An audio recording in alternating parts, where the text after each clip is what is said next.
Hello, hello, hello, and welcome back to the Bankshot Degens podcast with your host. I'm Matt the Shrine Shriner, and my buddy to my right of me is Jacob Denny Denholtz, Denny in the Shrine.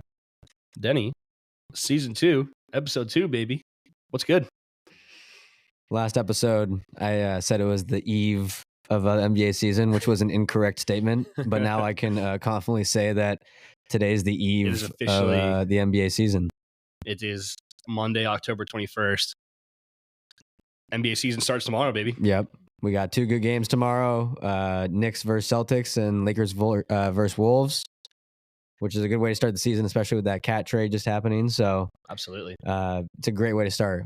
We're excited. We're ready to rock and roll. Ready to talk some NBA, Matt. Yeah, we didn't really pay that much attention to preseason, but a little shout out to my man, Julian Strother, who led the All-NBA this year in preseason points with 90-something. He had like a 30-point night and about 6 games, I think. So shout out Julian Strother, go Zags. And we'll actually be talking about a few different Zags today. So Strother's a sniper, man. Strother's insane. I can't wait to actually see him on this Nugget squad this year. Start getting some minutes. Yeah. Yeah. I'm super stoked. But, Denny, before we get going, you know what we got to do. We got a tradition. Yep. Got to keep it going. For those just joining us for the first time, I will say this every single time. We have a tradition. You're probably wondering where the Bankshot Degens come from. We're taking a shot every single episode until we get the great franchise of the Seattle Supersonics, our boys, back to the great city of Seattle, till we get NBA basketball back to the great city of Seattle, where we are from, where we live currently, back to this great association. All of the Pacific Northwest misses Seattle Sonics basketball. Actually, a little update. We had the Rain City Classic showcase this last couple weeks ago, and it was the Blazers versus Clippers. And I don't even know who won. But it was a pretty close game. Pretty close game. I think Clippers won by like 2. But the outstanding support of, you had some of our favorite greats from the Seattle Supersonics, Luke Ridnour and Shad Lewis. Sweet Lou. They were there. They were at the beer hall, just chatting up with our buddy Big Mike Spitz. Goes, love you, Spitz. There were people just, super immersed in there, and there was a lot of different celebrities there, just showing out some outright support of why we need basketball back in this great fucking city. We're here. Adam Silverman. We've been ready. Mr. Silverman. We've been ready, Mr. Silverman. Also, quick update to that. Silverman did come out this last week and say that they're eyeing an expansion for the 27-28 season. Yep. So that is 3 years away. 3 years away. So if there's going to be any announcement of an expansion, you need at least 2 years minimum for an expansion. So we're hoping to look forward to this about next summertime. And a quick notation, we're calling him Silverman because Mr. Silverman. My dad saw him, met him, Jeff. And called him Mr. Silverman to his face. And you got an awesome selfie with him. Which is the most. If you know my dad, Jeff. It's the most Jeff moment. So shout out Jeff. And shout out Mr. Silverman. But anyways, Denny, without further ado, taking a shot. Bring it back, baby. Woo! All right, Denny, let's get into it. It's the eve of opening night, Matt. Let's talk preseason predictions. Let's go over some rankings and some expectations. But before that, like you were just saying, today was the rookie extension deadline. Yep. We got a couple of guys that got some bags, huh? Yes, sir. So first off, Trey Murphy II out of New Orleans Pelicans with a bag, 4 years, $112 million extension. Jalen Green with the Houston Rockets with the bag, 3 years, $106 million, becoming the first G League Ignite player to get a 9-figure deal with a 2+1 deal. So that is massive for Jalen Green. He's their future there. And Jalen Suggs, my man, another Zag. That's why I said we're talking a little bit of Zags today. Yep. 5 years, $150.5 million. Man just got an all-defensive NBA team last year. Probably contributed massively to this extension. Corey Kispert, another Zag man, 4 years, $54 million, back with the Wizards, staying there. Jaden Hardy for the Mavs, 4 years, $18 million. Jalen Johnson for the Hawks, 5 years, $150 million. No DeJounte Murray. They have money to pay him. Denny, Oh, also, I forgot. I skipped right over him. Right after the Jalen Green thing, you texted me immediately, said, time for Sengun to get his bag. Not even within an hour later after that text, Alperen Sengun got his bag as well. 5 years, 185 million as well. So this is honestly just kind of tells you the power of this class of players, of these young guys that are contributing to the next level. And you've seen all these guys step it up year after year. It's crazy. And first, I just want to talk about Jalen Green and Sengun. I felt like you knew if you saw one guy get a bag, the other guy was going to get a bag. Yep. It just shows, it confirms this is the duo of the future for the Rockets. And I think it's a great duo. I mean, anytime you got a guy like Sengun who can play make and facilitate at the 5, I mean, we've seen it with Jokic. We've seen it with other guys. It really opens up the offense. You start putting 3-point shooters around that team. They become really scary on offense. And so I'm really excited to see what these guys can do. Jalen Green, we saw what he did last year after he had his kid. Last like 20 games. Yeah, I think he dropped like 20. I think he averaged like 29. Yep. We've seen what Sengun can do. They both have so much room to grow. They're both still so young. Yes, sir. I'm really excited for that duo. So that's going to be exciting for the Rockets. Yeah, I'm super excited for that. Just talked to Trey Murphy. Honestly, very deservingly. He was the first of the bunch to get this money, which kind of helped out some of these other guys. But he will be fighting with some minutes with Herb Jones. And now you have DeJounte Murray there, like we just mentioned. So we'll see what happens there. But he's great off the bench, even if he has to be.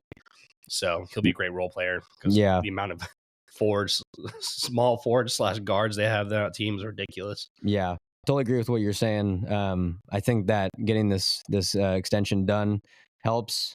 It shows that they want him there. He was huge in that. He was huge in that series. Even though they got swept. So that's good for him. I want to talk about your boy though, Suggs, Matt. Very deserving of this extension. Proved last year, had a breakout year, made defensive second team. I mean, he shoots 40% from 3. You have a guard that can do that in today's NBA. I mean, he's in a perfect role in that Magic offense with a good Magic team that I think is going to continue to improve this season. Yeah, out of Minnehaha High School, Minnesota, and Gonzaga, my guy Jalen Suggs. They seem to produce it from that high school. Minnehaha has it done. You'll be seeing Chet getting it back here for the next year or two. I'm so excited for him. Him and Paulo Banchero make a great duo on that team. Yep. Not to mention the other pieces they have in that Orlando Magic team, but Jalen Suggs was a key factor, and especially down late in the stretch of the last games to push for that 5th seed that they were trying to get to. They were massive. They were awesome. Jalen Suggs really deserves it, but a lot of people are looking at him saying this man averages 11 something points per game, about 11 points per game. And they're like, how does 11 points per game, man, get that much money, 150 million, almost all of it guaranteed. So, but yeah, that's exactly why. It's because he's shooting 40% from 3, and he is an all defensive NBA team. So he's insane on the defense. He will cover anybody with no problem. It's almost like he deserves to be on the Thunder, but that's a different story. Sounds like a very thunderous player. Sounds like he fits that offense well too. He does. Yeah. But yeah, I love Jalen Suggs getting this, and I'm honestly shocked Corey Kispert got better than I thought. 4 years, 54 million. I think he's a very underrated team. He's very overlooked because he's on the Wizards. Which, I mean, it's tough. You're on a really shitty team, and you had a lot of guys leave this year. Now you have Alexander Sarr on first overall pick, second overall pick. Oh yeah, for this team. So he's still a 3-point threat.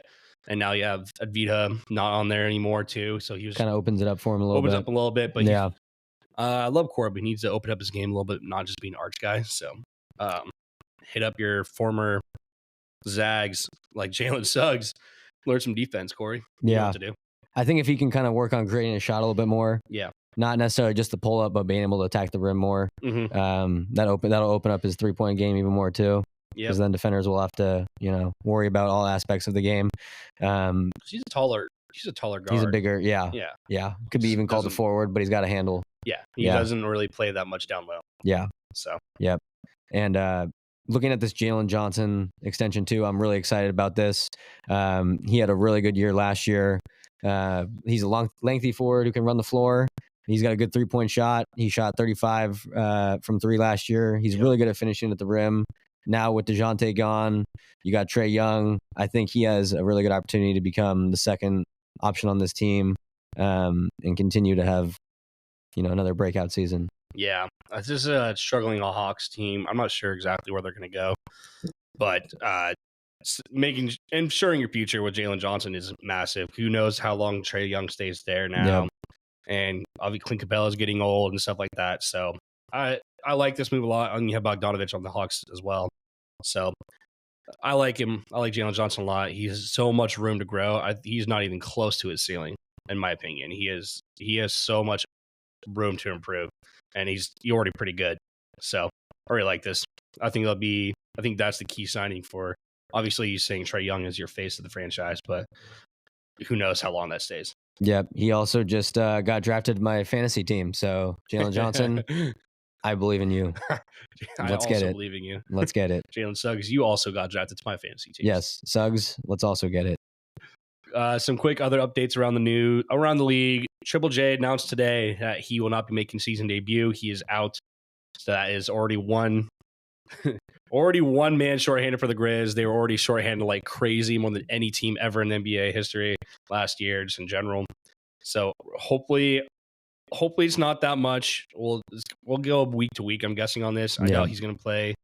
He might play next week, but the fact that he's out tomorrow, or excuse me, I think their game's on Thursday, says a lot. So he's out. And then also big news is Kawhi Leonard is out indefinitely.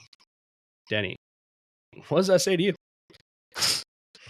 I don't know. It might be time to hang it up. I think at this point, he just doesn't even seem like he enjoys it anymore. Yeah, exactly. And it's especially this now after what happened with Team USA. Mm-hmm. I think it's continually building up. I think he just might need to move on.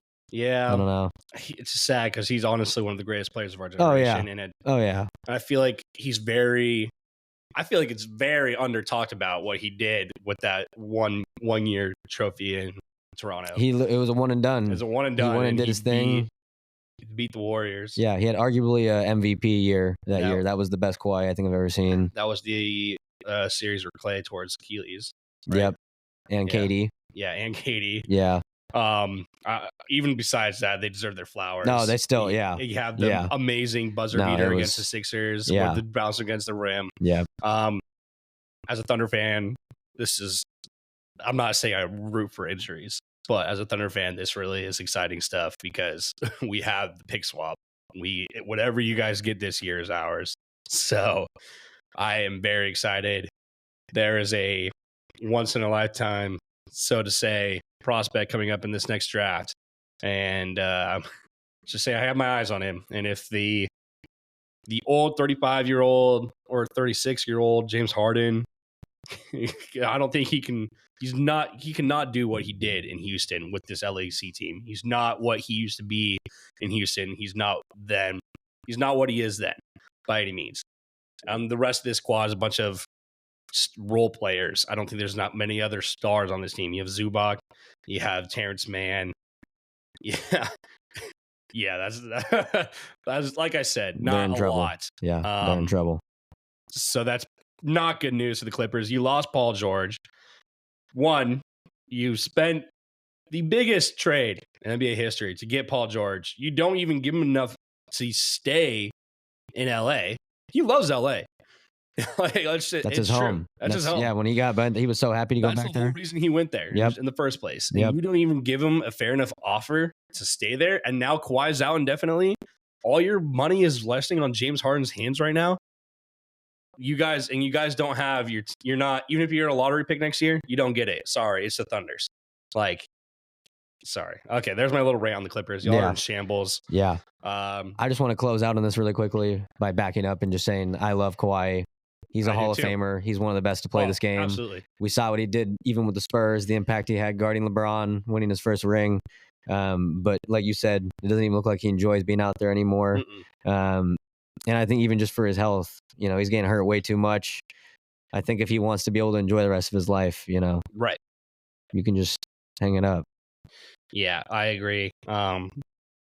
Super underrated, and people forget what he did with the Spurs as well. Yeah, he was insane with the Spurs. It just sucks that his end of his legacy is tough to see it end in LA right now, and the way it's ending. It sucks. Yeah. I really hope he's not done, but if it really means this load management and this out every single year, and not even participating in the Olympics where we won gold, like it's a loss of love for basketball, and it really sucks to see. So yeah, that's it. That's all I gotta say.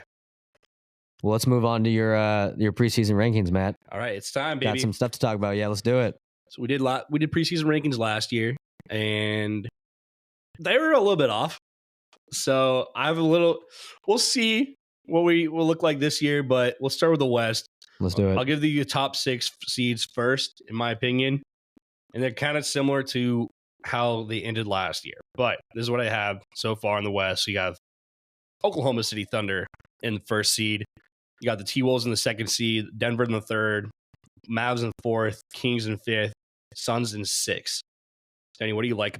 What don't you like? I think similar to last year, I think those top 3 are going to probably be fighting for those top 3 positions, and it's going to be throughout the whole season. It'll be close. I don't see any movement there. And I mean, the Mavs, you basically kept everyone. You added Clay. They also always have really good success in the season. And then 5, I really agree with the Kings. Like I was saying last episode, on paper, you look at this team now with DeMar, very good team. Mm-hmm. And we know what Sabonis can do. We know what De'Aaron Fox can do. 6th Man of the Year candidate. We got 6th Man of the Year candidate Malik Monk there. So you really kept still most of your team. I think this team can make a push. Yeah, I'm higher on them. I think they're the biggest movers this year. My second biggest movers are being the next tier that I'll talk about. Yeah, but I'll talk about the Suns later too. I don't need to. I'm going to get into that later. But I agree with these. Suns finished as a 6th seed last year, right? Yes, they did. So yeah, the only one I'm more questionable now more than ever is the T-Wolves, simply because their heart and soul a lot of questions. Karl Anthony Towns was the heart and soul of Minnesota. Yep. People might say it's Ant. No. Ant's an amazing athlete. He's obviously one of the best players in the league, but your heart and soul was Cat. He was Mr. Minnesota. He's been there for the last 10 years. He's fought his heart out, ass on the line for Minnesota. You guys just trade him like chopped fucking liver. I don't know. Also, really, because Julius Randle might not be completely healthy yet, so we don't even know about that yet. Yep. And I just don't know. There's a lot of weight on Chris Finch's shoulders here for this T-Wolves team to make it work. I don't think they've made it. I liked Randle and I like Dante DiVincenzo, but there's just going to be a lot that you're going to have to change with this team. You can't run the big man and Cat and Rudy like you did. I don't think Julius Randle can play the same role that Cat did, and I don't think Rudy Gobert can play the same role that Cat did either. So you have to really decide. So it really comes down to Chris Finch there. So I really think the T-Wolves could be a big anywhere from 1 all the way down to 10 based off that. So can Randle stay healthy? Yeah, that's the big thing. So that's all I gotta say. Everybody else, Thunder got even better. Wolves, Denver got a little bit better with Russ. And then obviously you got, like I said, Julian Strawther actually improving. Kings got better. Suns, we'll see. I think they'll figure it out this year. When you have Bradley Beal healthy to start the season too, it'll help you build that chemistry better. So that's what I got for those top 6. Yeah. With just one last thing about the Wolves, kind of like what you were saying, their whole offensive scheme is going to change now because you can't have Gobert down low. Mm-hmm. And you can't have, Cat was the guy who could spread the floor and hit the 3. Yep. Randle cannot hit the 3. No, he's not a 3 guy. Which also is, I think, going to show that Naz Reid's going to have a bigger role in that offense too. So that's the thing. Naz Reid's not going to start still? No, I don't think he'll start. No, it's going to be Randle. But Naz Reid also fits that Cat as thing, but you're not going to start him over Randle. No, you'll still start Randle. Yeah. So, a lot of questions for Chris Finch to answer. Right. He's going to have to figure out the rotations and the adjustments. So it'll be Wolves are going to have to make a statement Yeah. It's going to make this game even more interesting tomorrow against the Lakers. Yeah, I don't know who I'm rooting for there. I don't. Yeah, We'll be watching it. We might try to do it live tomorrow. We don't know yet. We'll see. Anyways, moving on to the play-in, the 7 through 10 seeds. I got the Grizz at 7, the Lakers at 8, and the Jazz at 9, and the Pels at 10. A little bit of shakeup. Most of these guys were there last year, around there. I had the Grizz rising 7, and I think they could rise even higher if Triple J comes back healthier. And also, but like we could not emphasize enough last year. We could not emphasize enough now in this preseason. They're a healthier team. They have everybody that they intend to start. They are a great team. So I really think they could move a lot higher, even up to the 3 or 4 range, possibly. But we'll see. And then the additions of their rookie class. I love the rookie class. Zach Edey. Obviously, the Naismith Player of the Year the last 2 years in college. Absolute 7'4", 7'5", or something like that. Insanely huge. So that'd be massive for them.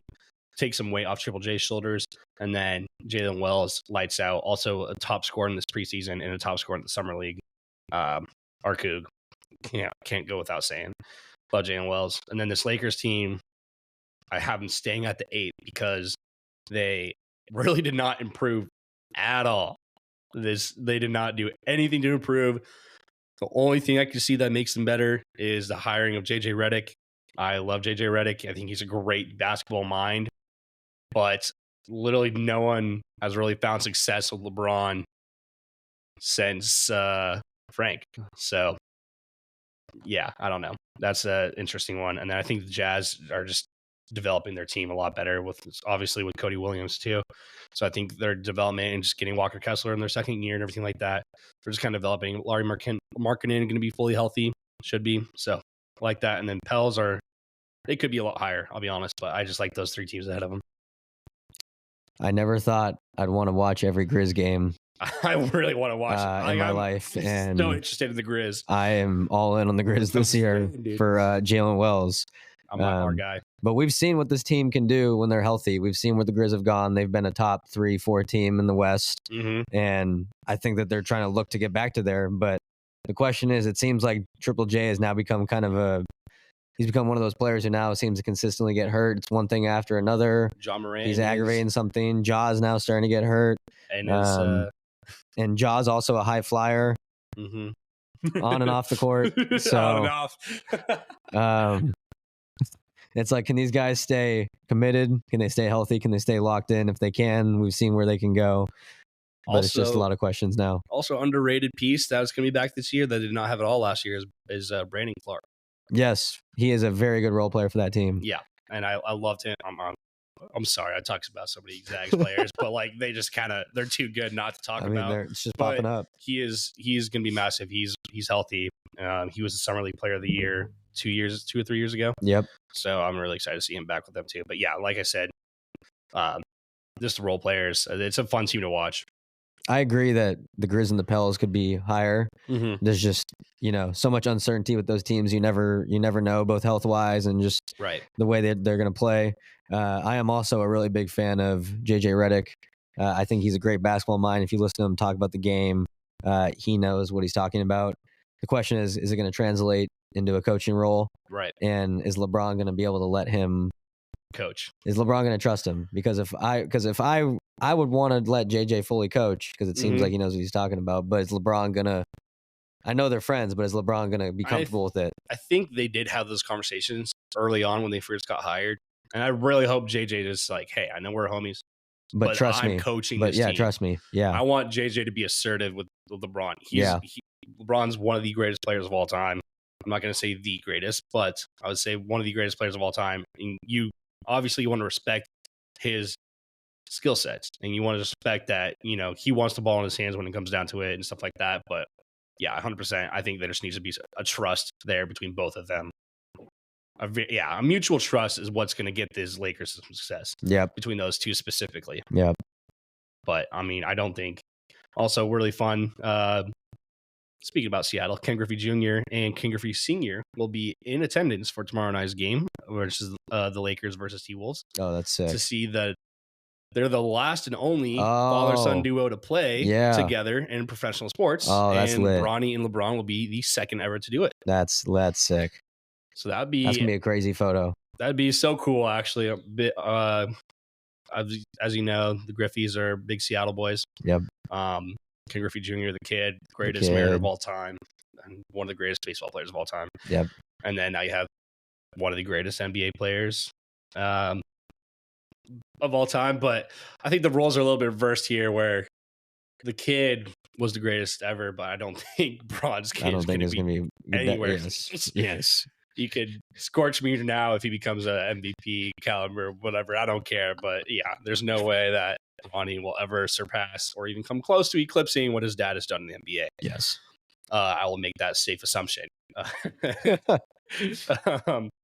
But it'll be really cool to see. But anyway, sorry, you can continue.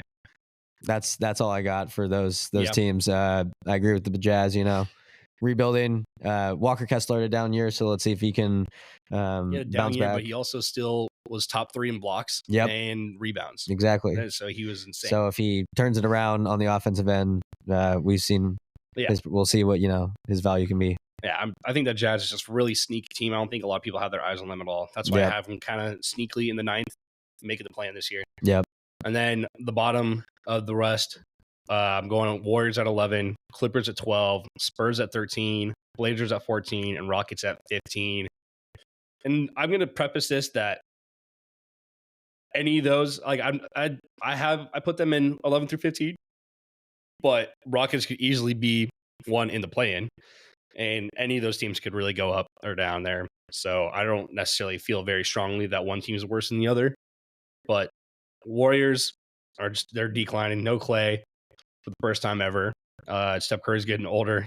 Your next man you're relying on is not Draymond Green. And we saw today that Kuminga did not sign an extension, so he'll be free at the end of the year. Who knows? He might be try to play good to try to get a bag somewhere. So that might be an upside there. But your next best player there is Podziemski. So I really don't know how to feel about this Warriors team. It's just their dynasty's over. And I think they're currently on the decline, and they're going to have to rebuild and work their way back up. But I think, I don't see them making the play in this year. Yeah, and I think the Clippers could easily finish last. I do not think the Clippers. Yeah, I mean they could surprise me though. I like Terrence Mann a lot actually. I don't have a horrible squad, but like I said, just a bunch of role players. Someone's gonna have to emerge as a star. And what happens if Kawhi is out the whole time and then Harden goes down with something? You're fucked. Then the team is really going to be in shambles. And you don't have Jerry there anymore to make an absolutely insane trade. Yes.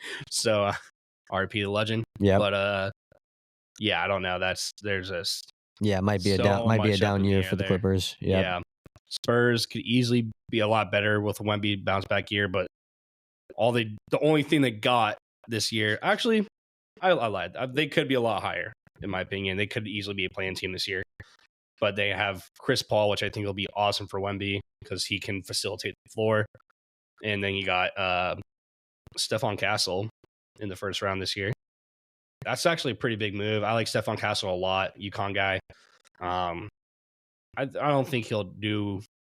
He could be a rookie of the year candidate pretty easily, but I have no idea.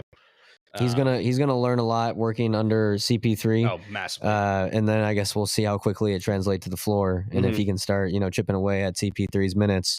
But I think at this point, after we've seen what he's done, any team with Wemby on on their team can become a play-in team. Yeah.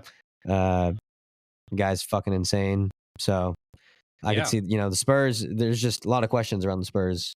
Is Chris Paul going to play the way he's been playing recently, or is he going to look like Chris Paul 10 years ago? What's Chris Paul going to look like? I think Chris Paul is just going to try to bring up his assist record. Just go up, climb the ladder. And he's not going to try to be flashy. I think he's just going to try to do exactly what he did when he came to OKC, which is teach this young team. And him and Shea are still super close, dude. Like they talk all the time. CP3 has told so many stories how appreciative of Shea he was. Like he stayed at his house, I'm pretty sure, a lot of the times in Oklahoma. He's going to do what he did there. and he's gonna help this young team and just kind of give him his wiseness of just what he can do. That's his way of contributing in the NBA right now, and I'm totally okay with it. He's still so respected. So his mid-range game better be on point too. yeah, because coming off that pick and roll with Wemby, if he gets that on fire, big. That's really tough to guard. You're not gonna be able to stop that. Yeah, but you're not gonna look at Chris Paul and be like, oh my god, massive scoring threat tonight. No.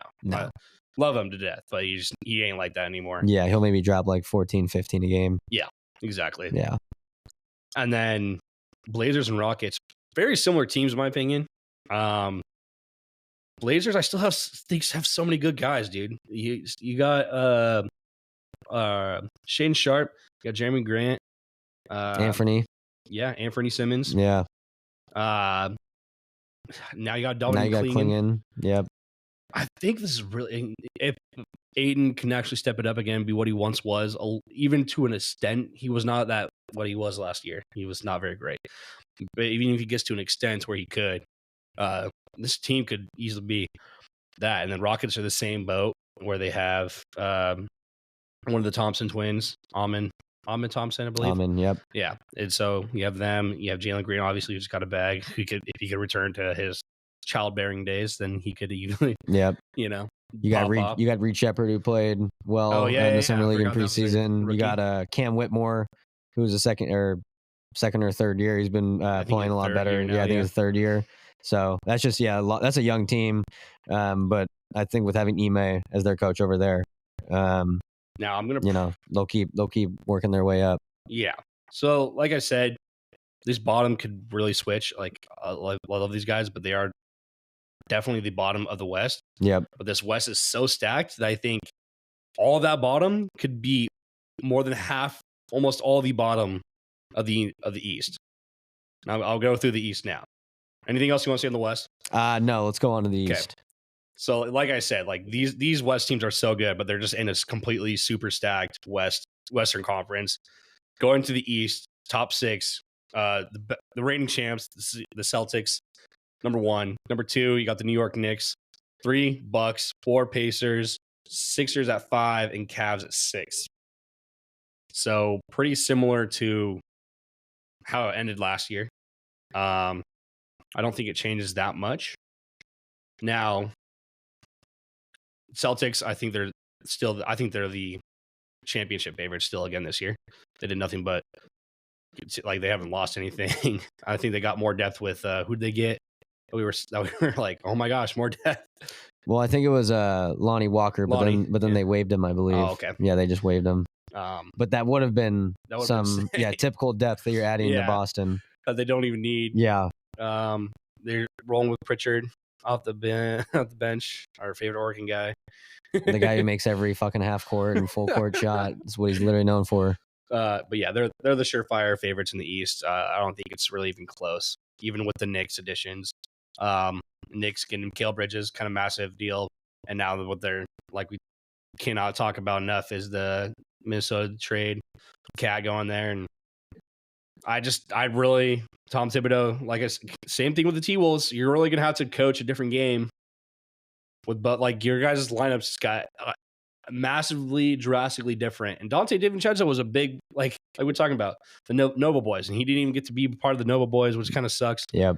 His Nova Boys last year, but adding Mikal back, and so we'll see. I think Tom Thibodeau really needs to step it up with this team, and Cat and Randall are not interchangeable. Dante DiVincenzo is not interchangeable either. We'll see what happens, but I still like him at second. And Bucks are a really big boomer bust, healthy. Yeah, they're old. They're old. They're getting. They're a really old team. Yeah, and health is their main question. Yeah, we've seen now what happens when they don't have a healthy team. With Giannis, with Brook Lopez, with Chris Dame. Middleton, Dame. Yep. Those are all 4 of those guys that are getting up there in age, and they've all missed extended time for various injuries. And they rely on them heavily. Yeah. And I think this Pacers team is going to be really exciting to see. Yeah, I'm excited. They proved what they could do last year. They've proved to the league that they're a playoff team. I really think Halliburton being able to spend that summer with all those guys on the Olympic team. And he was shooting really well. And he was shooting really well. Yeah. And he's learning from all these great guards. A couple things we talked about with him last season was there were games where he would take 3 shots and not be aggressive. Right. I think he's figured that out. Just watching him play in the playoffs. And he knows. And what I liked about that, even though when he wasn't very confident in his shot, he would like just be an assist machine, which I'm totally fine with. But I do think he needs to be more confident in himself, which we did see a little bit this summer. So it's going to be exciting. And then just looking at the rest of that team, Miles Turner, you got Siakam for a full year now. Yep. And you got Nembhard, Mathurin coming off of injury. My boy Nembhard. Nembhard, we saw what he did in the playoffs.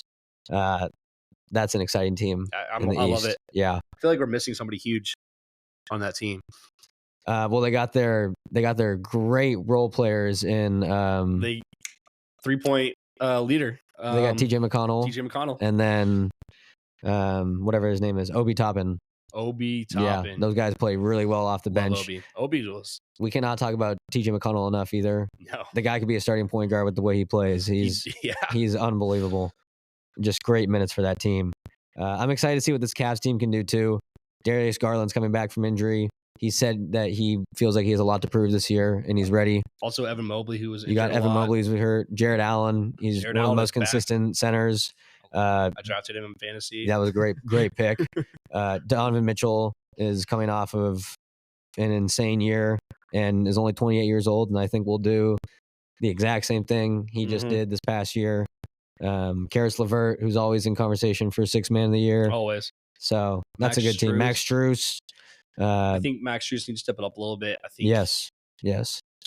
He's not exactly what we expected him to be last year, but that was his first year. And we thought he was going to. Yeah, he had really good games, really bad games. So it just wasn't consistent in my opinion. But I'd still love him as a role player on any team in the league. So he's pretty big. But yeah, I like this Cavs team. If they have a full healthy team and just figure that out. Having Mobley and Jared Allen there together. It's going to be so scary.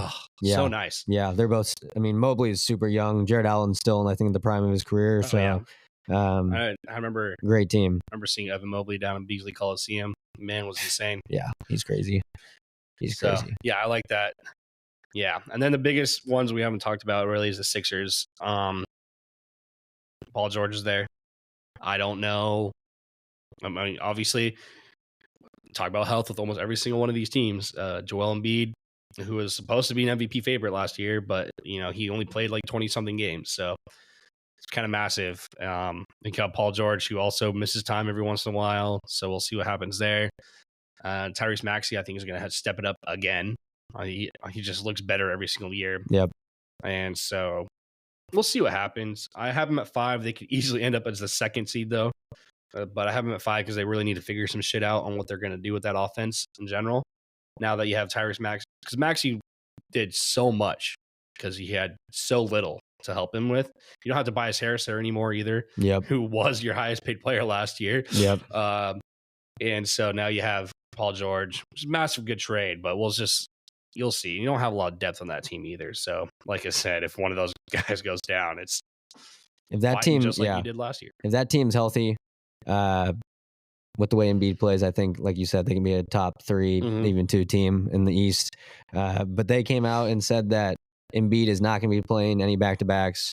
Their main goal this season is for him to be healthy when the playoffs come. So my question is he even going to play 65 games then? I don't even know. What's the point? Yeah, what's the point? So fantasy advice really quick. Go pick, if you have not drafted yet, pick up Andre Drummond because this guy Embiid apparently is not playing back-to-backs. I didn't even know he was. Yeah, so I thought he was still in the Bulls. Get Andre Drummond. Get Andre Drummond. Who's also a solid backup center. He was averaging. He had like I think 10 or 15 different 20 rebound games last year for the Bulls. Yep. Oh no, I love Andre Drummond. He's still a machine. Yep. Did not know he was on the Sixers until I did not know either until I figured that out. I did not know that. So I will be going to look at Andre Drummond on my fantasy team as well. Yeah. But yeah, the Sixers could be the 2nd seed. They could be the 5th seed. They could be the 7th or 8th seed. It's just all about health and how the team's going to adjust now. With PG and being that offense, a lot's going to have to change now. It's not going to be in Embiid's hands as much. Mm-hmm. We're going to have to make sure that they're still facilitating, moving the ball on offense, not just ISO with PG. So coming down to health and coaching. Yep. Just like a lot of these teams in here. Yep. Moving on to the play-in. unless you have anything else to say. Nope. Let's move on. Moving on to play-in. You got 7, 8, 9, 10, and I, looking back at it, might have put one of these teams higher. Is it the Magic? Yeah, just Magic. Yeah, Magic I was at going to say 7, the same thing. Heat at 8, Raptors at 9, and Bulls at 10. And I think the Raptors could even move down, actually. But I think the Bulls can move up, too, honestly. Nah, the Bulls are good there. Yeah, like Magic easily. I don't know. We just hyped them up with Jalen Suggs and everything like that, and then I put them at 7, even though they finished 5th or 6th last year. They finished 6th, but they showed spurts last year. Like I think at one point they were in 3rd. Mm-hmm. They were just on a tear. But also preface that was with a Sixers team that was injured. That's true. So that's why I have the Sixers back in the top. So that's probably why they got cut off into the play-in now this time. Yep. So, because I don't see the Cavs falling. Yeah, I don't see any of those top 6 falling that much. That's true. If they're healthy, the way they're on paper healthy. Yep. So, Magic's still a really good team. You have the Wagners still there. Who'd they draft? They drafted somebody pretty good. I can't remember. Max McClung is officially signed, I believe. Nice, Mac McClung. Nice, I think he is. That's pretty massive. That is pretty massive. I'm a huge fan. I feel like there's a big free agent. I mean, not free agent or rookie. Well, they got I think KCP.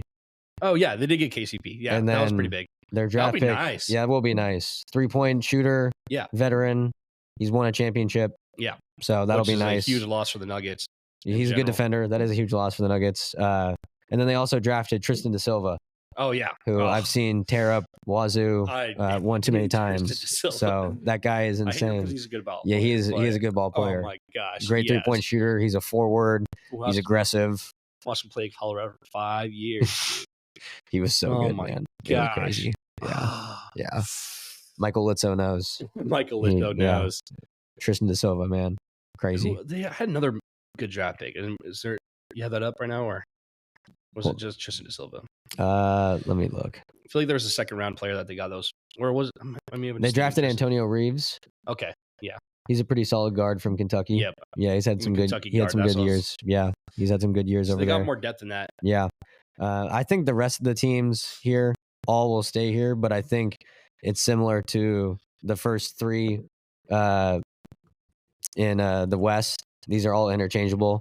Mm-hmm. I could see Heat Raptors. I think Heat Raptors, Bulls will all be playing teams, but I could see them, be in any of these spots at the end of the season. Yeah, I agree. Who I was thinking of somebody else. Maybe I'm just tripping. Never mind. Oh, for the Magic? Yeah. I'm just tripping. Yeah, Bulls could be good. I know they traded away Caruso. It's a very different team.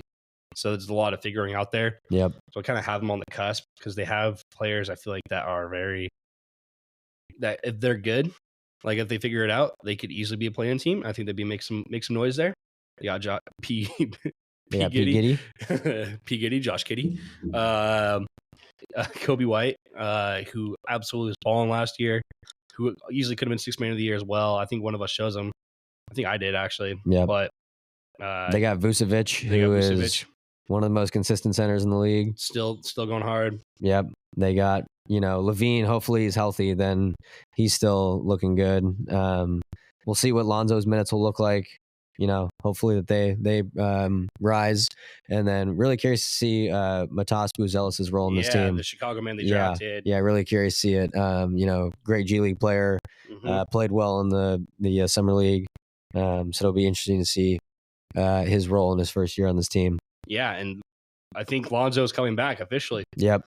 That's actually massive. We were just looking at the roster of when last time Lonzo played a game in the NBA, and it's just so drastically different. It's crazy. But yeah, Matisse Mazzulla, Zach LaVine, still doing his thing, It'll be interesting. They got Kenny Lofton Jr., who's that guy's underrated, man. Notorious G Leaguer. He was on the Grizz. He's on the Thunder for a stint last year. Yeah, that guy's a bucket. I love him. I hope he really does get some playing time. Yep. Talon Horton-Tucker from the Lakers. Yep, that's right. Trent hates him, but well. Sorry, Trent. Sorry, Trent. But yeah, they got some depth pieces to work with. I think they're just going to figure it out this year. They have no goals. I don't think anybody expects them to be a playoff team. Nope. So honestly, nothing bad. Also curious to see how this Raptors team plays with a full year of Emmanuel Quickly now, full year of RJ. And then you obviously got Scotty B, who just got a bag. And And I drafted is Scotty rising. B. Great pick. Yeah. In our draft yesterday that we did. Yeah, great pick. That guy's gonna go. That guy's gonna go insane. Pop off. Yeah. So Grady Dick's been playing better, and he's actually been, he started a lot in the preseason. We'll see if he slides into that role in the regular season. But Jakob Podol. They still got Jakob. Yeah, Kelly Olynyk down low still. Yep. Chris Boucher. So kind of excited to see what a full year of Quickly looks like on this team, because he definitely stepped up his game. Yeah. When he got traded there and got moved into a starting role. We loved Emmanuel Quickly in New York before he got traded over there. Yep. RJ Barrett too. RJ Barrett really stepped up his game. Oh, massively in the end. I think he started averaging. I think he averaged 20 plus. Got a good amount of rebounds. Got assists. Yeah. So he's currently hurt right now. He sprained his AC joint in the preseason, but hopefully he's back soon for that team. They definitely need him.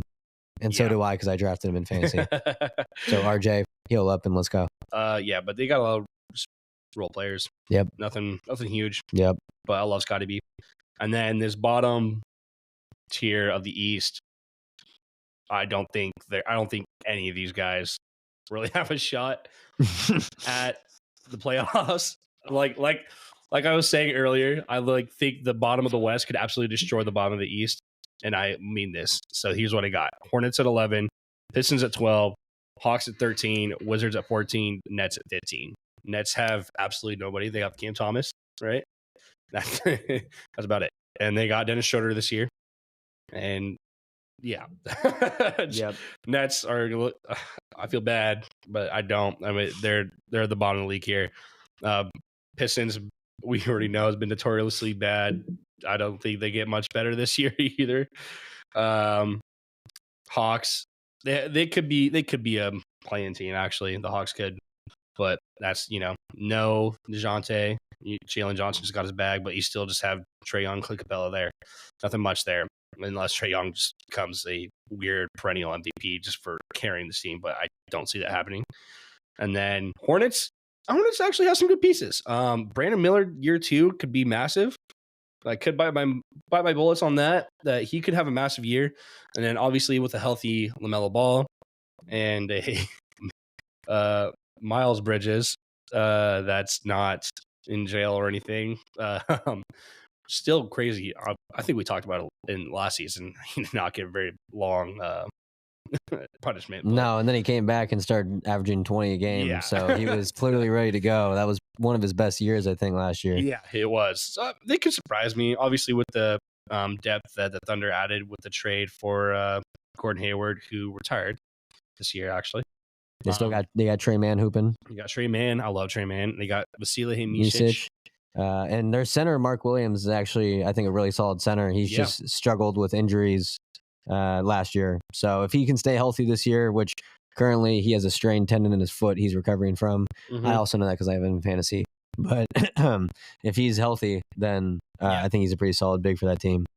Yeah, and then Wizards are not going to be good. They're not. All they have is Kyle Kuzma, and then their second it's a pool party overall pick, Alexander Shar. Yep. They just got Brogdon. Yeah, Brogdon. It's not going to do anything. Then, never mind. They traded away. Pistons have Tobias Harris now. Yeah, Pistons do have Tobias Harris. Yeah. Which is kind of funny. I don't know if that'll help much. No, it's not. It's not going to help. No, it won't. He's not the answer. I'm excited to see Cade play, though. Yeah. Hopefully he stays healthy. Yeah, we'll see. I don't know. The Pistons team is just nowhere ready to take the next step yet. No. Still, I don't know. I'm not sure how they're going to take the next step in general, but we'll see what happens. But yeah, that's my bottom. Yeah, I got no much to say about that bottom. Not much. It's just all in all, it's crazy how stacked this Western Conference is. Yep. And it's nothing, like I said, we can find hidden gems on every single one of these teams. Because the NBA is just that good that there's, no matter how bad your team is, you're going to have good players on your team. Mm-hmm. But this West Conference is nasty. And it's tough for those bottom teams right now to be at the bottom because they have really good role players that could easily make or break the play-in or playoffs for any of those Eastern Conference teams. So, but it's just the top of the West is so insanely good that it's kind of hard for them. So that's pretty much all I got to say versus the power rankings. And a lot of these teams, like I said, like my power rankings last year were not. We never know. We're This not could that be close to what it ended up to be. And I didn't even put the Thunder at first last year. I think I put them at like 6 or 7 like that. It was not very large. So let's see. Actually, I might be able to pull up. But yeah, any thoughts? No, I got nothing to say about those teams. Usually the East is a little bit more kind of set in stone than the West, but like we were saying, last season was kind of finally a good change up from it. But I think those bottom teams will just remain there. Just for reference, this is what I said last year. I found my power rankings from last year. For the West, I said Nuggets, Suns, Warriors, Kings, Thunder, Lakers, Clippers, Mavericks, Grizzlies, and then Pelicans / T-Wolves at 10. Obviously, T-Wolves were a top 3 team. Nuggets, top 3 team. Thunder made a big jump. Kings were not a top 4 team. Suns were not a top 4 team. Warriors were not a top 3 team. Suns were not a top 4 team. Yeah. Clippers, about right. Mavs were a lot higher. Grizzlies, that was unpredictable what happened to the Grizzlies last year. There's no way I could have seen that coming. And then the East, I said Bucks, Celtics, Cavs, Sixers, Heat, Knicks, Hawks, Pacers, Bulls, Raptors, which is honestly kind of on par. That's not horrible. Not bad, no. For what it ended up. Celtics obviously were on top. Cavs are up there. I did not predict the Magic doing better. Hawks are lower. Knicks are better. On and on. So, like I said, it's just this is just preseason rankings. There's a lot of shit can happen through the year. There'll be some guys we didn't know at all. Like our boy GG Jackson, who just popped out of nowhere just start popping year. Off. Yeah, or someone can get hurt and be out for the season, or you have Malachi Flynn dropping a 50-point game. Yep. Again. Yep. You never know. So that's what I have for the preseason predictions. I'm gonna stick with them. I'm gonna stick with my gut. I like it. Yeah, why not? So what else we got for preseason predictions? We're gonna go to the individual awards now. So first off, MVP. Danny, who do you got? I think we are both in agreement on this one. This honestly should have been the player last year. Not sure how it was not, given the stats, the team performance, and just overall everything. But it's SGA. I think he's going to somehow improve his game even more than he did the year before. How's it possible? We'll find out. Yeah, how it's possible, I don't know, but we're going to see it happen because he is locked in and it's insane. So I got SGA. Yeah, Shaq even said it on live TV that he said Shea was the MVP last year over Jokic, and he's a big guy. And I don't know. I went a whole rant on it last time. I don't need to give it again. Go back to the episode where we rant about it. You'll see. Yeah. Now we'll absolutely continue rant, and I will defend my guy to the day I die. This is the most perennial, out of nowhere MVP candidate that we've seen in years. He is literally insane. Led the league in steals last year. So he's a top defensive man and he's a top scorer. And he's so good. I love him. I'm so glad he's on my team. The best trade ever in NBA history to get that guy. Everybody thought it was for Paul George. But SGA. And the fact that he even has help now with Isaiah Hartenstein down low to take some pressure off Chet and everything like that to help him move the floor a little bit. And you have help with Caruso now. The man there's no pressure on his shoulders, He doesn't even have to be insane. He just will be insane along with all the help with the team. MVP, no doubt in my mind. No question about it. There's not much I can do to say that otherwise. And that's like I said, a very stacked West. And I think Jokic should easily be up there. The current odds right now actually has Luka favored. And then Nikola Jokic second in DraftKings. Some of them, a lot of them have Shea at second. And then, so Nikola, Shea, Luka. It's going to be one of those three. I don't think anybody surprises us here. Yep. Giannis is the betting favorites at 4th, and Anthony Edwards is the betting favorites at 5th. So I don't think Ant takes a big enough step this year to become an MVP candidate. He'll get there, but Giannis is all health. Yeah.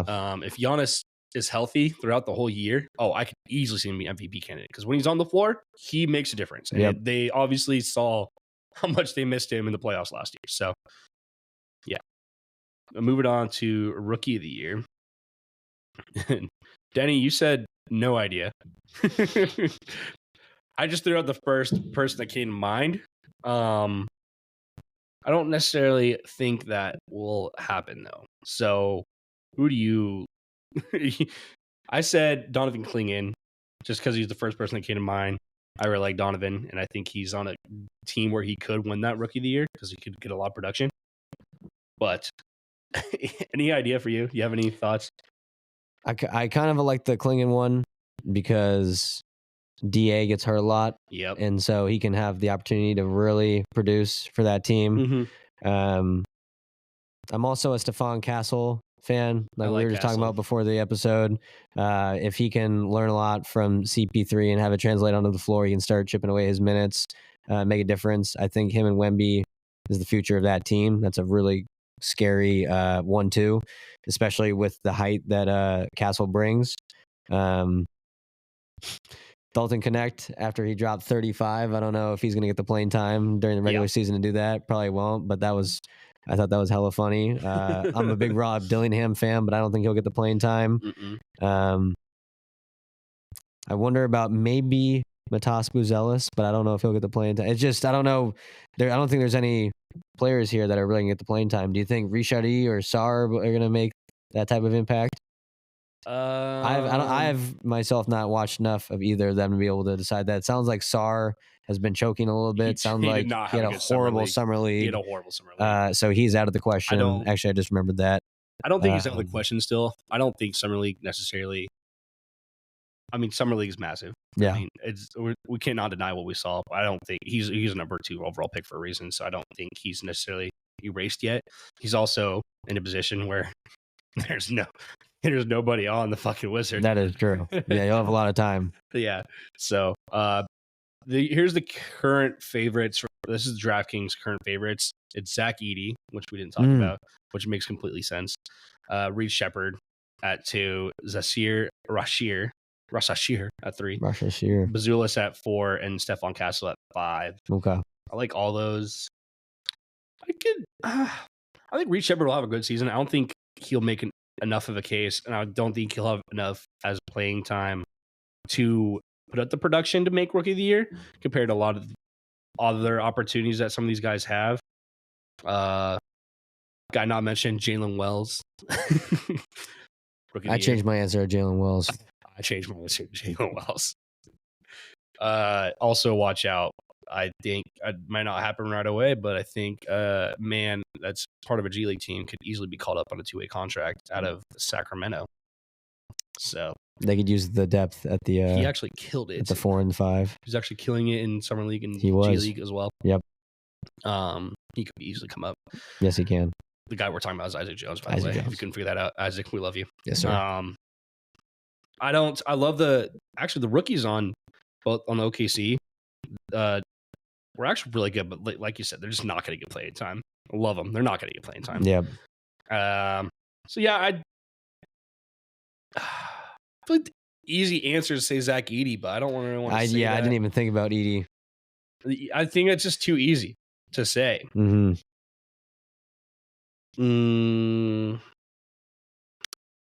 But it might be easy enough to actually just go with it. So I think I might have to because especially with Triple J injured right now. I feel like that's actually you could say the same thing about Clingan with him because you don't know what JJJ's health's going to look like. I think Clingan not being in the top 5 is ridiculous. First of all, let me put that out there, and then second of all, I'm gonna go Zach Edey. I've been mad at him the last 2 years in Purdue for a reason, for a good reason. For the fact that he's so good. So I'm not going to go against him this year. Zach Edey is my Rookie of the Year this year. Clock it in, everyone. Clocking it in. Sorry, Donovan Clingan. You're my second favorite, though. I like the big man for big guy. It's a big guy year. It is. Yeah, like I really want to say Stephon Castle, but I just don't know if he's going to get the time for it to be able to. Yeah. Which brings me. Edie would really make the most sense. Yeah. Oh, you want to go with?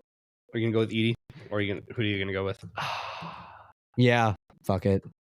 Edie. He presents the best opportunity, I think, especially with Triple J starting It's out. just like, how do you not start? Yeah. The only other like big guy, the last big guy that was like him coming out of college that was not very startable was Taco Fall, but Taco Fall didn't have anything but height really. Mm-hmm. Zach Edey, obviously. Taco Fall is not 2-time player of the year back to back. Yep. In the national championship. So we'll go with that. Yep. Let's do it. Moving on to big guys, like we said, you're the big guy. Defensive player of the year. Odds. I got a guy who averaged 3.5 blocks and a steal last year. I think he should have gotten the award last year, and I think he is definitely a lock for it this year. And that guy's name is Victor Wembanyama. I feel like it explains itself. I'm just going to read off one stat of one of the many games he's done something like this. He had 23 points, 15 rebounds, 8 assists, and 9 blocks. He had 9 blocks in the game. He was flirting with the quadruple double numbers. Mm-hmm. And that is all I'm going to say. I'm not going to fight it this year, and I'm going to agree with you. I will say Wemby for Defensive Player of the Year. I can't. You know me, I'm a stats guy, and I cannot deny those stats. I just can't. So, yeah, it's the odds for him is absolutely very, very much in favor. He's a favorite. He's like a negative 170 favorite on DraftKings to win it all. But I will mention that a guy just like him is the second favorite. And there you go. My boy, Chet Holmgren. There you go. And I believe I like him a lot for this award as well. One, because I think Isaiah Hartenstein is going to really open stuff up for him. The fact that he doesn't, Hartenstein's out for the first month at least, but I still think Chet, just having Isaiah Hartenstein down there, just opens up Chet a lot more, taking a lot of weight off his shoulders. I think that leads me to my next stat or next individual player award. Let's do it. Yep. And I'm going to choose Chet Holmgren. That's why I chose Wemby at that, because I feel it. I know Chet's going to have an insane sophomore bump of a year, and I know for sure he's going to do it. I not have a single doubt in my mind that Chet Holmgren will be an insane most improved player. I think people forget that he missed his first year and then he only had 1 year, and so he still has so much growth in his game. Mm-hmm. And I think they'll be reminded of that this year. I could see him making that jump. Here's what really did it for me. Obviously, I'm a huge Chet fan. Obviously, I'm a huge Thunder fan. But I watched so much videos on him this summer. He was in the gym grinding every single day. He went on the podcast P show. He's doing the interview stuff. But at the end of the show, he's picking Paul George's brain on how he did his recovery. Tell me how you did this. Tell me how you did this. You go on the podcast P show, see any NBA player asking him, like, picking for his knowledge.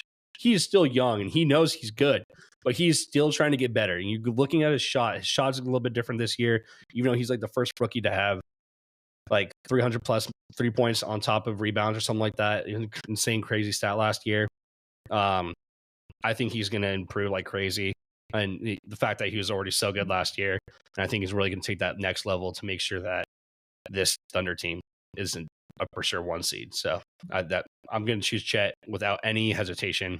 I'm doing it. Yeah, I think he's a really strong candidate. I did not have him, but who I had was Jonathan Kuminga.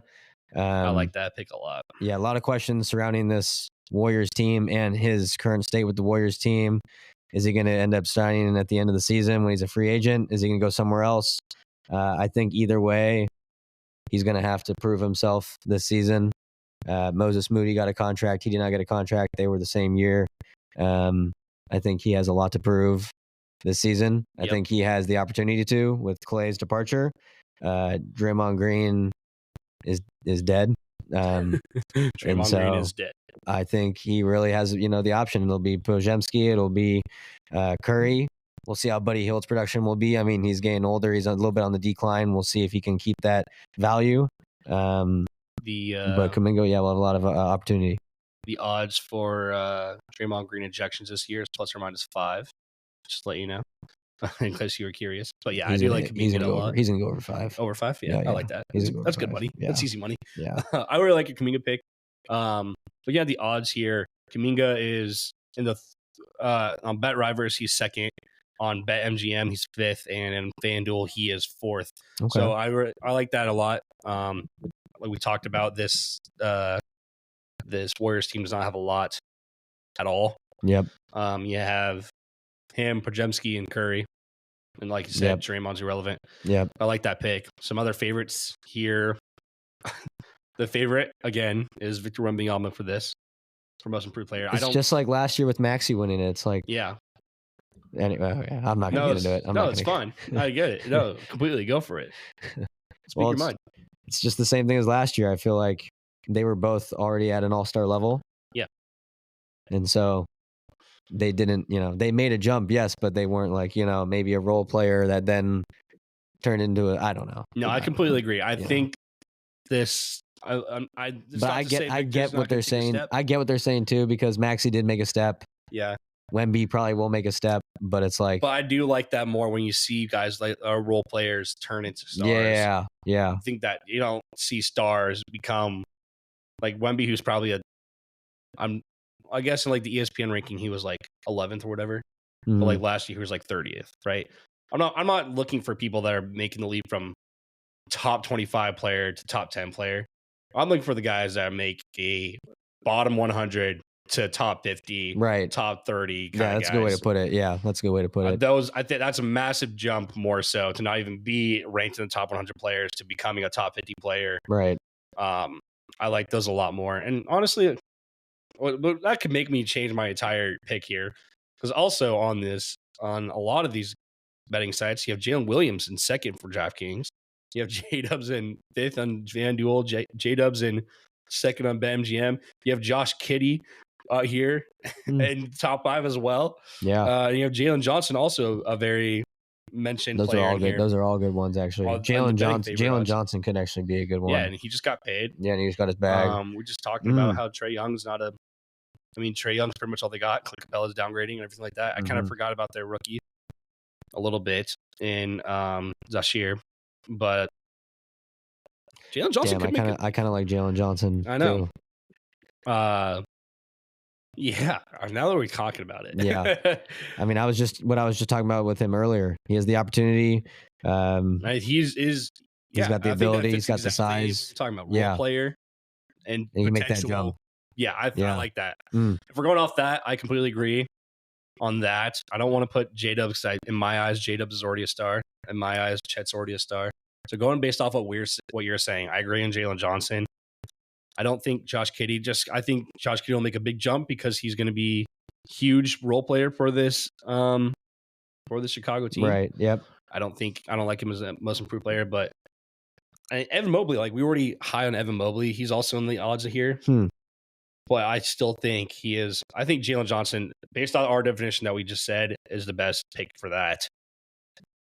But we'll see. I like that Jalen Johnson pick. Yeah, let's go Jalen Johnson. I like Jalen Johnson. I think Kuminga still has to have a good year, but I like Jalen Johnson's opportunity here. And even more, I'd love it to be somebody that we did not mention at all. Yep. I would so love to be wrong on this and have somebody just emerge. I feel like that's usually how it goes.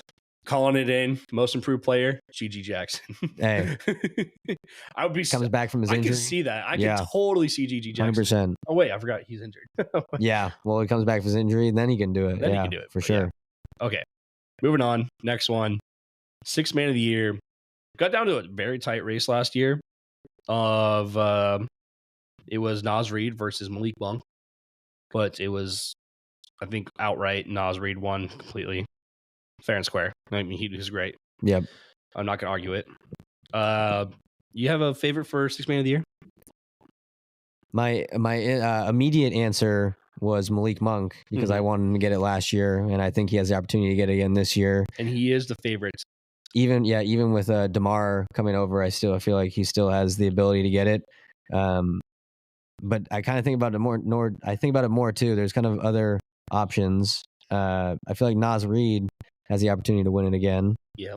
Especially with the departure of Cat, and he is now the only person, kind of big man they have that can spread the floor. Yep. His value is really going to be needed on that team, and so his role can expand even more. I don't think he'll start though. That'll be for Randall, but I think he could also bring a lot of value. So between Malik Monk and Nas, I would like to see Malik get it, but I could see either two of those guys winning it. Yeah, they are the top two favorites on almost every site. Some other guys that we have talked about in this podcast, but a little bit here and there.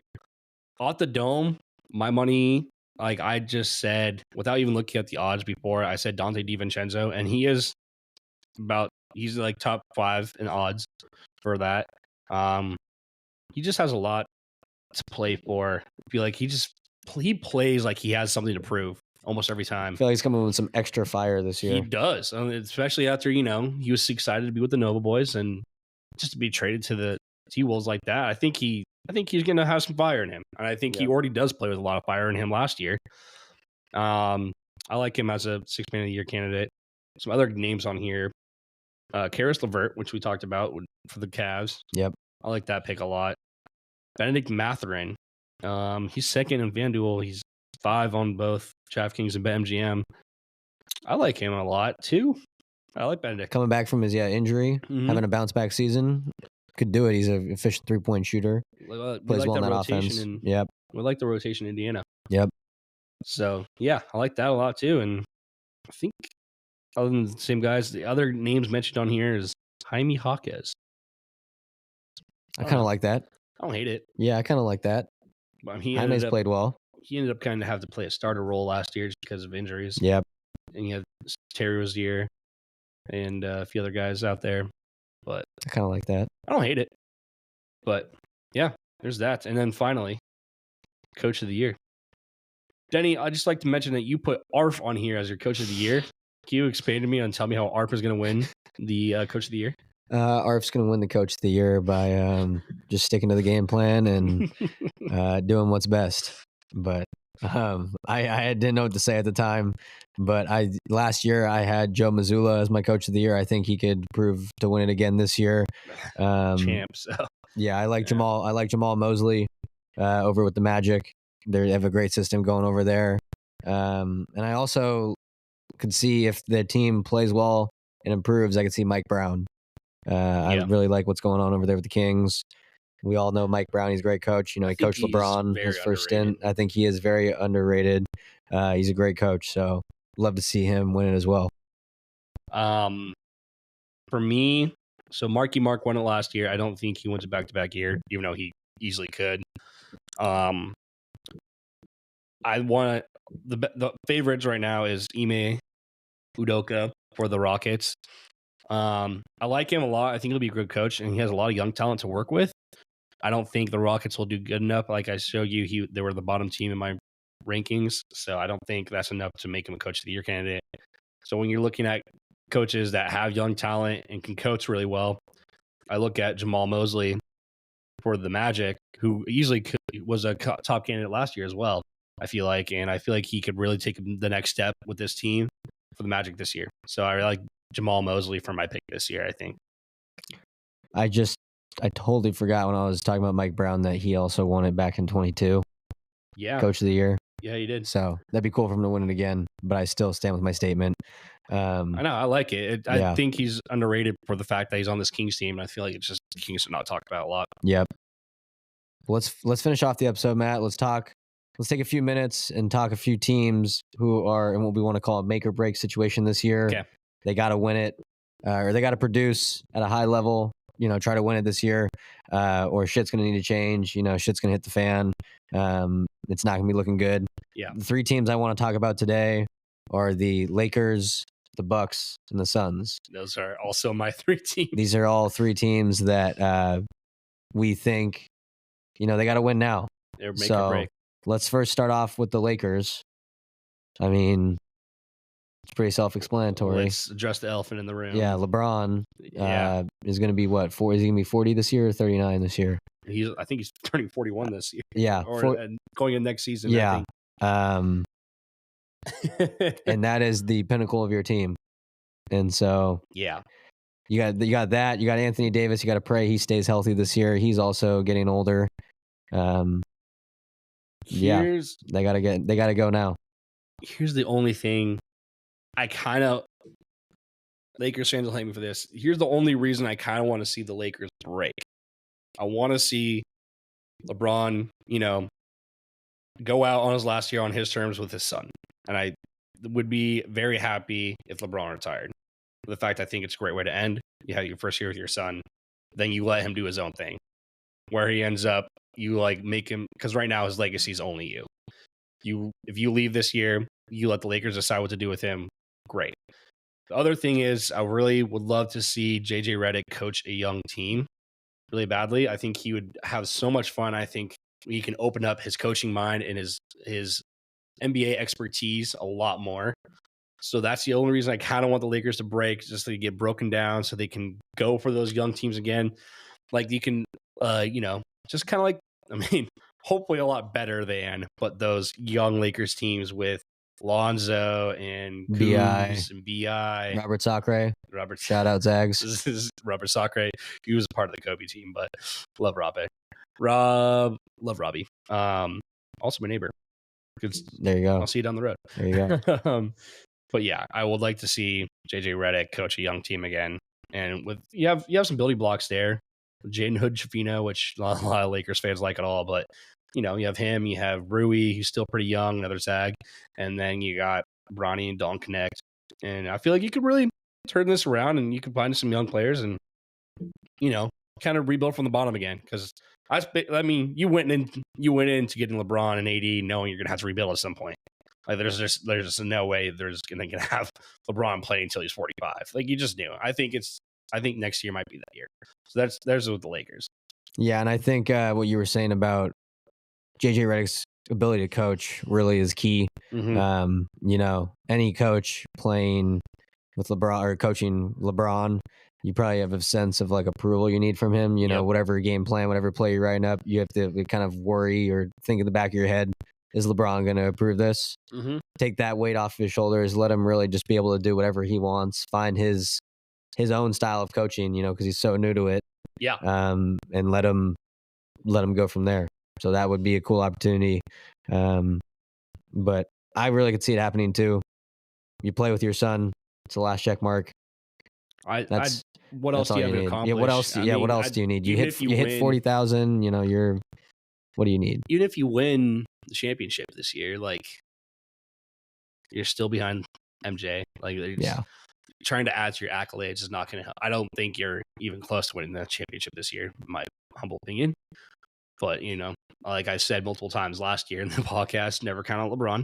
Yep. So I'm not going to do that. Yep. But I don't think there's much left in your accolades you really need to try to achieve. Well, a majority, I'd say, I don't know. I feel like there's still a good argument out there. A lot of people still call you the GOAT. And so you have that. You have that argument. I personally don't call you the GOAT. I still think it's MJ. And I actually saw a fun video that I sent you the other day that proved it. But, that's just my opinion. And who cares what you think? But here I am giving it. But yeah, there's nothing much left for you to do. I think you should hang up after this year and ride off into the sunset, and nobody will hate you for it. That's the funny thing. You go on your own terms. You're on your own terms now. I think that's what's great, especially getting Bronny. A lot of people are mad at you for that in general. I'm not going to say words, but your son's not looking good right now. And it's a lot of Lakers fans are kind of pissed about it, but they know that it kept you for another year. So that's all they care about. Which is why they got to win now. Yeah, exactly. They got to win now. So make your fans happy. Yep. Let's move on to the next team that really has got to, produce this year. In their eyes, they definitely had a disappointing year last year. Struggled at the end of the season, lost in the first round, lost the 2 seed to the Knicks. That's the Milwaukee Bucks. We mentioned it so much in the conference rankings. They're old as hell. They're not LeBron old, but Giannis had a weird injury last year that we did not know the timeline for that. It was also just really strange. Yeah. And so Giannis is like he's still an MVP favorite here. And he's top 5 MVP favorite this year, and he deserves it. They call him the Greek Freak for a reason. He has a championship in his name. He's great, but Dame did not look like the normal Dame that we've seen. Also, it's weird for him to take a back seat for the first time in forever. And so you have that. Chris Middleton is great, but not a long-term deal either. Brook Lopez is old as hell. Bobby Portis is one of your youngest stars. And that's still that's not a very big future to look forward to. Giannis is going to be here for a while. I'm not worried about that, but yeah, you're going to have to do something this year to, one, make that Dame trade look like it's worth it and get something out of Dame. And, also, I'm still really pissed off about your coaching decisions last year of firing after a month, 2 months. And something like that. Doc Rivers, I don't know how he's still a coach in this league. And he did not look good as a coach last year. And so this is a lot for Doc Rivers' legacy as well in general. So we'll see. Yep. They just need to stay healthy. They didn't have their 2 best players in Dame and Giannis in the playoffs and most of the end of the season due to injury. And because of that, you slip to the 3 seed, you lose in the first round. You don't even have your leaders out there, your go-to guys. Right. So, yeah, age, health. They got to, coaching. They need to win now. Obviously I still have you as a top seed. Yeah. Which is kind of crazy to think after criticizing you so much. Right. But can you get past that? Can you, produce in the playoffs? Can you get past that hump? Can you make it back to the conference finals? You do not. You do not have the depth whatsoever to compete against the Celtics. I was going to say, can you challenge the Celtics right now in the conference finals and make it to the championship? No, the answer to that answer is right now is no. You do not have the talent to do that. So, and that's got some stuff to figure it out. That's with a healthy. I don't even know if you have the depth to challenge the Knicks right now, which is the Knicks have depth like crazy. I don't know. We'll see. Yeah, we'll see. And finally, let's finish off with the last team. Let's go back to the West. You had them in their preseason rankings finishing as the 6th seed. As they did last year. This team is tied for 2nd in the oldest average age. So they really need to win now. They're tied, I think, with I can't remember now. I'll have to go look who they're tied with. Yeah. But this is the Phoenix Suns. You have 2 All-Stars on your team. Some could maybe argue 3 with Bradley Beal. You have 3. You got 3 at one point All-Stars. And so you have some great role players. You just brought in 2 point guards who can be seen as floor generals. Both are really good at facilitating for the offense. And Tyus Jones and Monte Morris. Tyus Jones will move into that starting role. I love that pickup. And I also really like that pickup. He was a great 6-man kind of backup point guard for the Grizzlies all those years. He gets the starting job in Washington. He ends up averaging 7 assists a game. Yeah. He's a 39% 3-point shooter. I think this is exactly what the Suns need. Here's what I want from Frank Vogel is you have Bradley Beal healthy to start the season. I want you to be aggressive right off the bat. Because you have a good offense. I want you to be aggressive on the offense right off the bat. Get Bradley Beal the ball. Or you mean Budenholzer? Budenholzer. Yeah, my bad. I just realized that. Yeah. See you, Frank, and welcome, Mike. But yeah, Mike. Keep going. Yes, you want Budenholzer to aggressive. Yes. Immediately, just be aggressive. I don't think you don't have the defense to pull down. You need to get on the offense immediately. Get the ball in Bradley Beal's hands. Get the ball in KD's hands. Get the ball in D-Book's hands. Pass it around. I think Tyus Jones would be great for that. He was, like you said, he led in turnovers to assists. I think turnover to assist ratio. Yeah, last year had the lowest turnover to assist ratio, and huge on a massively horrible Wizards team. But, yes, I think it'll be huge to help him facilitate that. And just got to be aggressive on the offensive side of it. Love KD, not defensive man. Loved what we saw from D-Book this year in the Olympics. Yep. So I really hope D-Book kind of takes what he did in the Olympics and elevates it to the NBA floor. Yep. But yeah, I just like I said, like, you make this big splash. You're nearing the end of KD's days. D-Book, you're not at the end of his days, but Bradley Beal, I don't know. I have no idea what to think of Bradley Beal anymore. He's kind of reminding me of his former running mate, John Wall, a little bit, where John Wall just retired this year, actually. He just went to a few teams and just went downhill from there. Yep. So I really hope Bradley Beal does not go downhill. I really hope he does something this year. But I still remember those insane Bradley Beal days in Washington. And I think he could still return, not necessarily to that former glory, quite, but pretty damn close. So I really hope he does. But if it's not, then like I said, make or break. That's what this is. You gotta do something. KD's not going to be satisfied with a mediocre team every year, especially as we're getting power hungry with his ways that we all know. Kevin. Oh, Kevin. We all know that their main issue is their fourth quarter scoring. Massively. And part of that is because I think they fall apart offensively and they just revert to iso ball with one of their three guys. And I'm really hoping that having Tyus Jones in here, you also brought in Monte Morris, who's also a good facilitator. I really hope that these guys can just help level that out. They just throw away everything they know. It's like they forget their whole game plan. Last thing I want to say about the Suns with Mike Budenholzer is Mike Budenholzer's teams are known to be high volume shooting in 3-pointers. Which is what they have, is what they need. Is what I thought. I thought the Suns were already high on that, so I went to go look at the stats, and they were actually 19th in 3-point shot frequency. Oh, frequency. Oh. Yeah, so they weren't shooting, at a high volume of threes. He had Grayson Allen, who was a top 3-point percentage shooter. Yeah, so it must just really been him. Yes. And then they were also 25th in scoring at the rim. Mm-hmm. So all their buckets were just coming from the mid-range, which you got mid-range snipers, but that's just the most inefficient shot to get these days.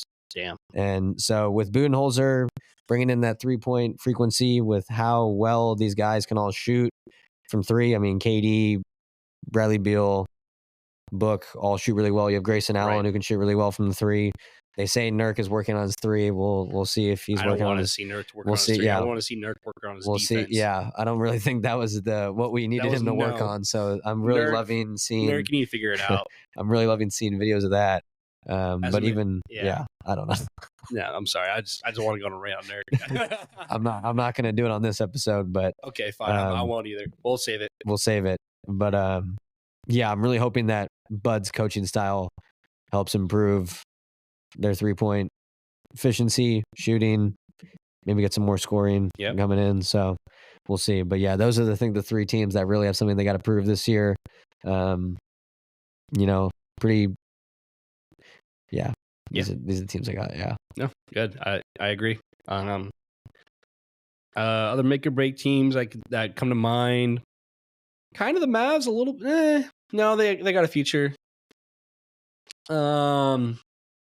I don't know who else. That East is wide open. I know we talked about two West teams. We talked about one East team, but like that East is kind of, I don't know. I just feel like there's so much room for improvement. Almost every single East team that they're just not at the same level as the West right now. And I feel like they're the ones that we've enjoyed talking about: the Magic, the Cavs, the Pacers. They're all still pretty young. Yeah. They're still figuring things out. I think they have their pieces they want. I feel the East is way more younger than the West. Oh, yeah. 100%. Thunder not make or break. T-Wolves, kind of. I don't know. That's some questions revolving around them now, just with I don't think they're make Cat's or departure. break, but I do think that Cat trade, you're going to have to really speak your mind on that, I guess. Make sure that was worth it. Yeah. Made to the conference finals, so can you get back there without Cat? Yeah. Is the question now. Then the bottom of the West, we already know that they're young. Those are young teams that are... They know what they're doing. Yep. Kings I'm not sure. Kings may be close to that make or break point as well, because they've been trying for so long. They're just keep on messing a step in the beginning of the playoffs, the play-in. It's like they have good pieces, but how long can they keep DeMontis and Fox together? And then you only have DeRozan for this year probably. He's 35, and so I think the results of this season are really going to, like, depending on how they do this year, going into next year, I could see them being a make or break team. Yeah, I agree. So they're on the fringe, but everybody else, I think you nailed it on the coffin there. Yeah. The teams that are make or break, they're just the guys with age that don't have necessarily a future. I think we already. I would say the Clippers, but their make or break was last year, and they broke. Yep. They lost Paul George. They have Kawhi Allen, definitely. Their make or break was last year, and they're officially broke. So, yeah, that's all I got for that. Well, it's finally here, Matt. The Yes, long-awaited. We are finally back. Tomorrow, we got the Knicks and the Celtics first, and then we got the Lakers and the Wolves. And then Wednesday, we are off. The NBA season starts, and we will be rolling all the way until June. Yeah, make sure to keep up on our socials, Twitter, Instagram, TikTok now, YouTube. We'll be posting our stuff on YouTube. Yes, sir. I'm gonna be I've been super busy. Fall is my busy season, but I'm gonna be posting on there. We're gonna be posting. We're gonna be doing episodes. Now that the season's up and going, we'll be a lot more active. We're gonna be a lot more fired up. So we'll definitely want to be on this mic as much as we can. So go check us out, Bankshot Degens, YouTube, Instagram, Twitter, all the above. So go check us out. Keep updated. We appreciate you all as always. Absolutely. Good luck to anyone in fantasy leagues. It's time to start rolling. And like Matt said, we're really hyped that the season's back. We're going to want to, do episodes every couple of weeks when we can. Life gets busy, but we're going to do our best to stay on a routine and get you guys content and talk ball. We'll be in San Diego this coming weekend. Yes, for sir. Some, Go Cougs. Go Cougs. So some Washington State football versus San Diego State Aztecs. Yes, sur. Which should be another fun podcast maybe down the road, is talking about the new Pac-12 basketball that's coming. We will definitely be talking college hoops as well in this podcast. Oh yeah, it's a basketball podcast, not just NBA. Yes, sir. But yeah, anyways, thank you all. Go follow, go like, go subscribe, download their episodes, give us everything. Get a little active. If you're curious want to get some suggestions, you just want to tell us something, let us know. Emails in there. Go look at our link tree. Everything. Yes, sir. Yeah. Appreciate y'all. The bank is closed. Thank you for watching. Peace. Peace.